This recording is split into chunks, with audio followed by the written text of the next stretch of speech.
Hey guys, so today we're going to be doing more unpopular horror opinions. I did a part 1 of this video and I will link it over here if you want to hear more of my unpopular opinions if you haven't seen that video yet. And it took me so long to do a part 2 because I realize I'm kind of generic when it comes to my opinions about most horror things. I'm kind of just like average, normal opinions. But then I came up with these 5 for this video and then I was like, ooh, maybe I am a little different, a little controversial. And I honestly think at least one of these in this video is more controversial than any of the ones in the first part of this video, like the first video I did about my unpopular horror opinions. But this is a safe space, like no judgment zone here. We all are entitled to our own opinions. Even if you disagree with me, I would love to hear about it in the comments. Tell me why. Maybe I'm wrong. I'm okay with that. As long as you're respectful, obviously. Just be nice. But it's okay if you disagree because I guarantee, I mean, they're unpopular for a reason, right? I understand and I recognize that these are unpopular and a lot of you will disagree with me, but that's okay. Maybe you'll agree with some of these and you'll realize you're not alone in your opinion. Okay, so first unpopular opinion. A24 should not be as worshipped as it is. A24 is not a perfect production company. For me, they are the definition of a love-hate relationship because I either love their movies or I hate their movies. Like there's really no in-between with A24 for me. And another production company that's similar in this is Blumhouse. A24 can indeed make bad movies. I mean, it's just a likelihood, right? Because they make so many movies. They're a production company for so many different movies and different genres of movies. They're bound to make some bad ones here and there. I think a lot of them are bad, and a lot of the ones that are really loved by fans and people who love A24, I hate. Let me give you some examples that are controversial. I hated The Lighthouse. I had so much expectations for it and high hopes for it, and then I saw it and it was a huge letdown for me. I just feel like it was a pretentious mess and tried way too hard to be super artsy, and I'm not really into pretentious movies like that. But if you love it, that's fine. I see the charm in it. I liked the ambiance and obviously I love the actors in it. The setting, the concept is great. I loved it. I just didn't think it was executed well at all. But I did a whole review, I think, on The Lighthouse. I'll link it. Another one that I hated was Climax, and a lot of people liked that one. Personally, it was just anxiety inducing and I didn't really get much entertainment out of it. I feel like it lacked a lot of plot and depth. It was just, I mean, it's all filmed in one take, you know, it's like appears to be shot in one take, and I like those kind of movies typically, but this was very anxiety inducing for me and not really in a good way. So obviously that's like a personal opinion, like a personal experience in watching Climax that some people are not going to relate to, and that's fine. But all that being said, I just don't like a lot of A24 movies, and I think they can be kind of pretentious of a company, and some of their movies are very pretentious and too artsy-fartsy, and that's just not my thing. But on the other side, obviously, they make a lot of movies that I also love. Swiss Army Man, Green Room, Room. I love a lot of their movies. I actually made a TikTok on my favorite A24 movies, so you can check out my TikTok if you want to know my favorite A24 movies. But I think it's kind of unpopular. I think actually a lot of people will agree that there are bad A24 movies because it's gonna happen when they make so many movies.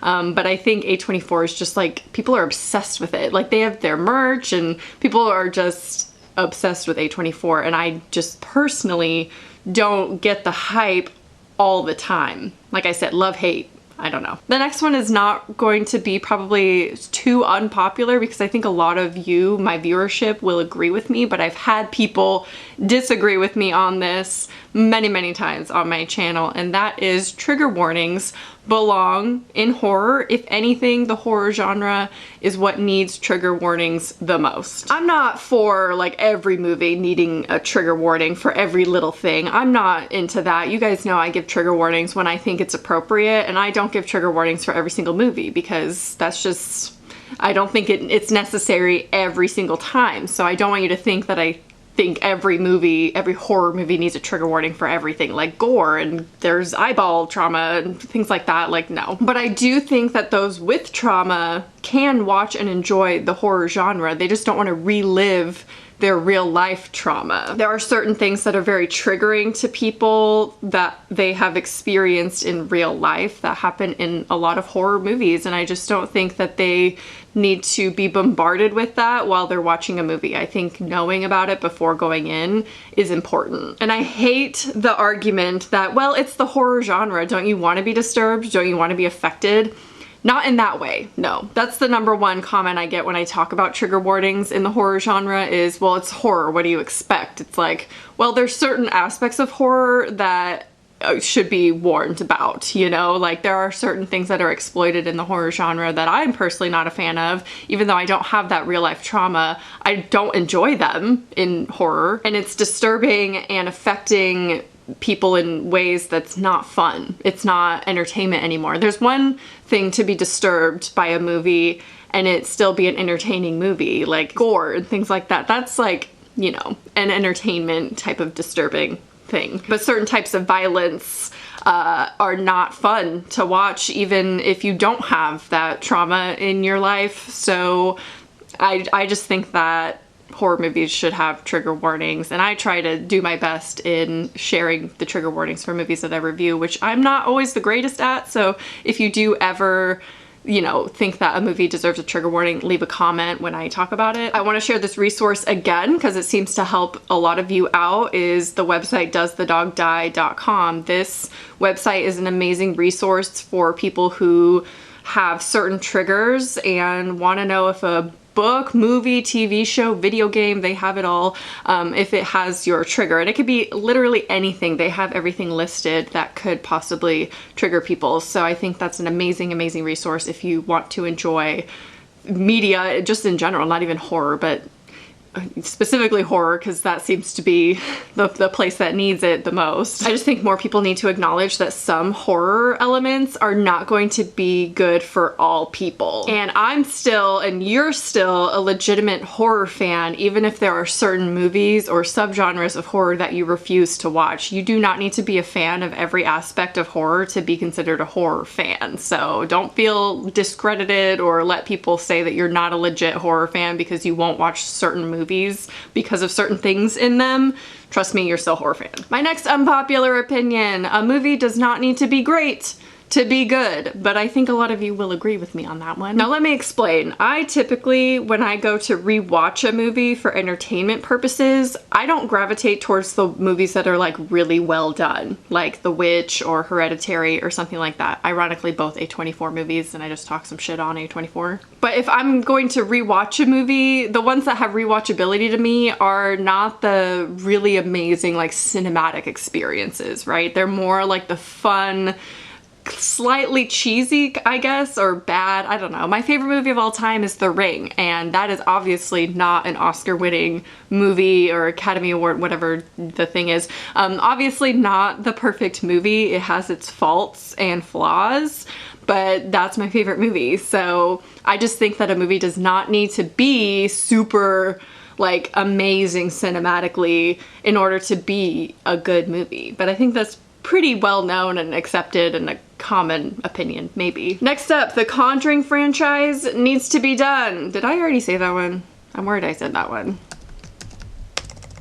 Okay, I don't think I said that in my last unpopular opinions video, but I think I've said it before that the Conjuring universe, I'm tired. I think it's now become a cash grab type franchise like the Saw movies or Final Destination. Although Final Destination I think was pretty good. Obviously they had one in there that was really bad, Final Destination 4, but I don't think, actually I shouldn't include Final Destination because that's not really a cash grab type franchise in my opinion, but Saw definitely was. You know, they came out with Jigsaw years later. They were gonna make another one, Spiral I think is what it was going to be called. Did that even come out? There's a Spiral on Shudder and it's not related to the Saw universe. Anyway, the Conjuring franchise is now becoming one of those type of franchises where they are just making so many movies and spin-offs that they're becoming not good. And it's really disappointing because I really liked the first two Conjuring movies and think that that should be it. The Nun was probably the worst in that franchise. I don't want to say anymore because I do want to do a video where I rank all of the movies in the Conjuring franchise in a tier list maybe, or just like rank them from like best to worst. I don't know, you tell me what you would prefer to watch. But generally I'm kind of over it. Maybe some people can agree with that. I know it's a really well-loved franchise in the horror community. Especially amongst modern horror lovers like myself, but yeah, it needs to be done. Okay, so the last unpopular opinion is the most controversial one that I'm going to say, and I thought of it because so many people want me to share or make a video on my favorite horror TV shows.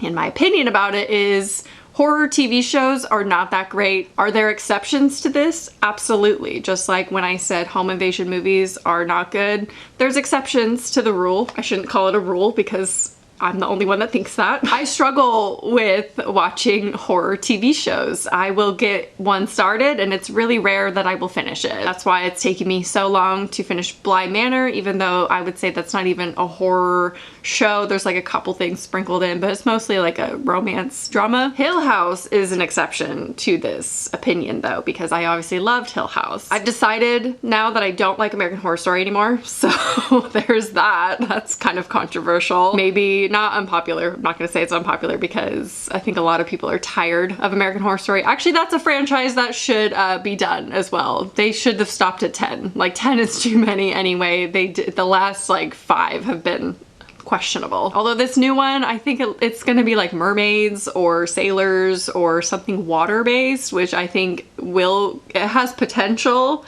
so fingers crossed, but I have very low expectations. I just think that horror TV shows and the pacing that's required to do multiple episodes in a show does not cater to the horror genre, and something about it and the pacing and having it be many episodes like strung out with the storyline does not appeal to me. And I hate saying that because there are so many horror TV shows that I wish I could get into and I just cannot. There are certain ones that are fine. I recently watched Raised by Wolves on HBO, which I'm surprised no one talked about that. I've not seen one person talk about Raised by Wolves at all. It's done by Ridley Scott and it's an alien type story, but it's not very horror-y. It's kind of more drama, sci-fi. But there are so many that I want to watch. Obviously Hannibal. I want to watch Lovecraft County. There are just, I know there's more. And so many people want to know my favorite horror TV shows, and I just haven't watched that many in order to be able to tell you what my favorites would be, because right now the list would be about too long. So, anyone else understand what I'm saying? That the pacing of a TV show just doesn't work with the horror genre? There's something about it that I just can't get into, but I can watch bad horror movies all day long. Like, that does not faze me. But watching a long horror TV show, not for me. That being said, if you have any that you think I will for sure love, please let me know. Like, I couldn't even watch The Strain by Guillermo del Toro. That's how much I can't like horror TV shows, and Guillermo del Toro, I'm obsessed with him, so that's how bad it is. Well, there you have 5 more unpopular horror opinions. Let me know how controversial these are to you, or if you're not fazed by them at all or surprised at all by these opinions. I would love, love, love to hear your unpopular horror opinions in the comments, because this is just a really fun topic to talk about and to see how many different opinions there are about the horror genre. I think it's just really fun. So leave a comment. I hope you enjoyed this video, and I will talk to you soon. Bye.